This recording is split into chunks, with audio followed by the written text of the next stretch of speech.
एक सत्राजित नाम का यादव था। सूर्य का और उसका आपस में बड़ा मैत्रीपूर्ण संबंध था। सूर्य ने उसको एक मणि दे रखी थी जिसका नाम था स्यमंतक मणि। वो मणि का प्रभाव ये था कि वो तो मणि सबसे पहले अमूल्य थी, बड़ा मूल्यवान था। सबसे पहली बात तो ये, और इससे भी महत्वपूर्ण ये कि वो 8 भार सोना प्रतिदिन देती थी। अब 8 भार को आप समझिए हिंदी में, आज की भाषा में, तो 8 भार का मतलब होता है 8,400 तोला।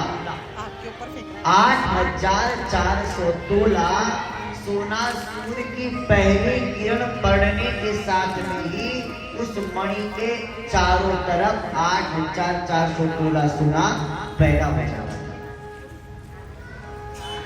उत्पन्न हो जाता था।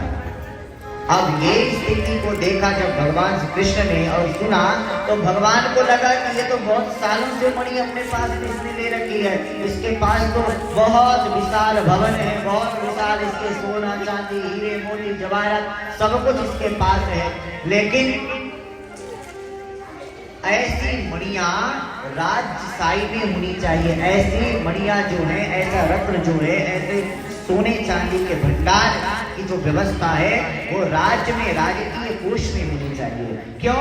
क्योंकि उससे सबका उद्धार होगा। तो एक बार भगवान कृष्ण ने उसको बुलाया, सत्राजित यादव को, और उससे प्रार्थना की, हे मित्र, आपके पास तो पहले से बहुत सारा भरा पड़ा है धन, आप कृपा करके इस मणि को मुझे दे दीजिए।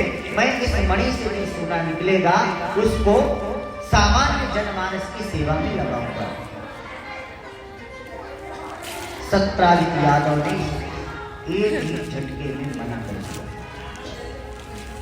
ये किसी सामान्य व्यक्ति के लिए नहीं है, ये जन समुदाय के लिए नहीं है, ये परोपकार के लिए नहीं है, ये मेरी है। भागवत में 13 दोष लिखे धन के।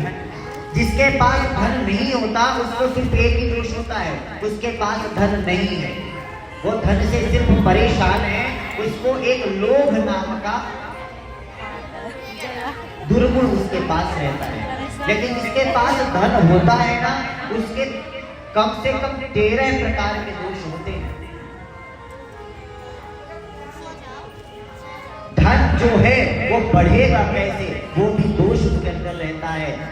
और कैसे लूट लिया जाए दूसरों से, वो भी दोष रहता है।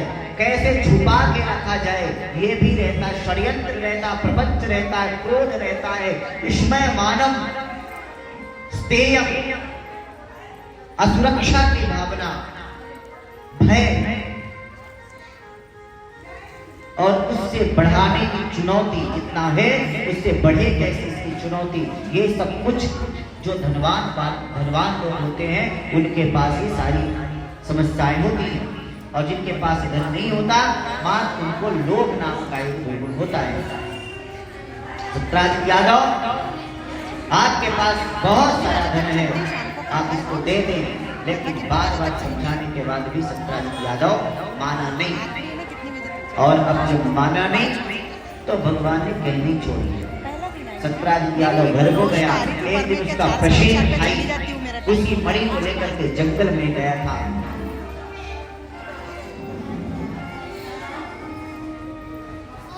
जंगल से प्रशीन लौटा नहीं। भगवान पर आज कलंक लग गया। कृष्ण ने मणि मांगा था, मेरा भाई प्रशीन मणि लेकर के जंगल गया था। कई दिन बीत गए, प्रशीन आया नहीं।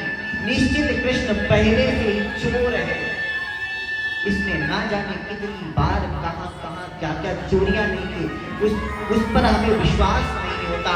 शायद उसी का करा धरा ये है। प्रशीन को मार करके कृष्ण ने मणि याद मांगी, क्योंकि पहले से ही मणि पर कृष्ण की नजर भगवान के ऊपर बिना बीच किए ही कलंक लग गया। देखिए, कलंक तो हर व्यक्ति के जीवन में लगता है।